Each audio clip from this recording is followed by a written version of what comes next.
I ni yma yng Clwb Pêl-drod Rhydaman, lle mae'r tîm o gyngrair De Cymru am wynebu Met Caerdydd o uwch gyngrair Cymru yn ail rownd Cwpan Nathaniel.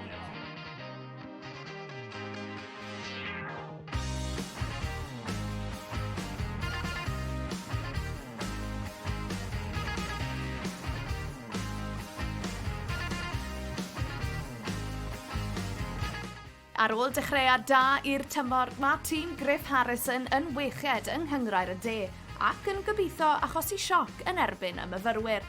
Ac i gefnogwyr Abertawe, wel, mae yna ddau wyneb cyfarwydd iawn yn chwarae eu pêl-drod ar y rec tymor yma.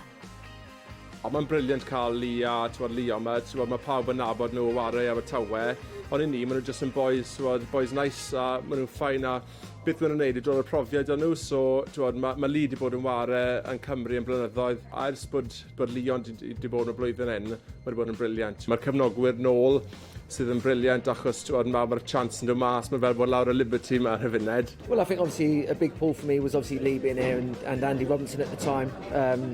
But I think it's a club that are on the up. I think they're really trying to get through the leagues into the Welsh Premier League, and that was one of the main reasons for me to sign it, is to get the boots back on and play again. Like I say, and what I've done so far, I've enjoyed it. Yeah, it's brilliant, you know, especially to have them out there on the pitch, you know, after all them years of playing together, to be back out there now. You know, it's a great feeling, but not only for myself, but for the other lads, you know, to pass his experience on to the younger players who are coming through, and just for the league in general as well, you know, to have a player like Britts who's played at the top level, played in Europe, come and playing his football here, you know, it's great for everyone. You have to say the atmospheres have been great here, you know, it's been great to see fans back at football matches. You know, we've had about 700-800 fans coming to the game, so they're a noisy bunch. I think you'll hear that tonight, but no, they've made me feel welcome as well, and like you say, it's a really well supported club. Gath Met Caerdydd y dechreuad perffaith i'r gêm ar ôl I groesiad o gigrydd Chris Baker canfod Emlyn Lewis yn y cwrt Cosby a Lewis yn rwydo wedi dim ond 2 munud o chwarae.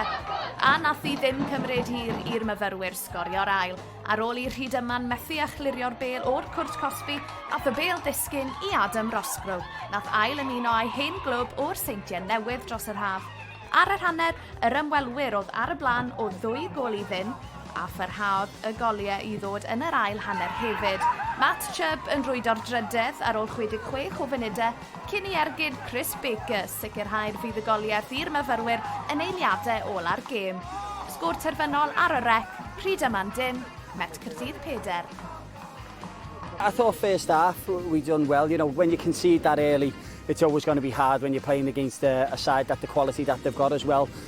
If I'm being honest, you know, it was sort of a result where I would have expected, where they're playing full time, they're training together every single day, and that fitness and quality just showed towards the end. O'n nhw'n wech na ni ar y noson, really, ond oedd e'n anodd I gwylio'r gêm, achos mae lot o'r garfan gyda anaf, nigls bach, achos ni wedi bod off am spel, a nawr ni wedi cael 2 gêm mewn 7 dydd, so fi'n credu mwynhau di adael lan hefyd, ond mae rhaid ni just yngofio amdano fe, achos mae gêm yn y cyngrair, dyn ni nos fws, so dim amser I pawtan, mae rhaid ni symud mlaen. Wrth gwrs, oedd hi'n gêm anodd, ond ni'n gwybod bod ond ni'n mynd I ddod yma, lle anodd, yn neis I gael fans nôl hefyd, ffantastig, sŵn I gyd, a wara teg iddyn nhw. A fi'n credu nathon ni job proffesiynol iawn. Mae dawd fel nes I wedi gweud, ni'n edrych mlaen am y tymor, a gobeithio wneud y llawer gwell na blwyddyn diwetha. Dwi ddim yn stop-start gobeithio ar y Covid, etc. Ond na, dyn edrych mlaen. Gobeithio gallwn ni gael 1 gêm ar y tro, ond yn dechrau da, by'n fflint wythnos nesaf.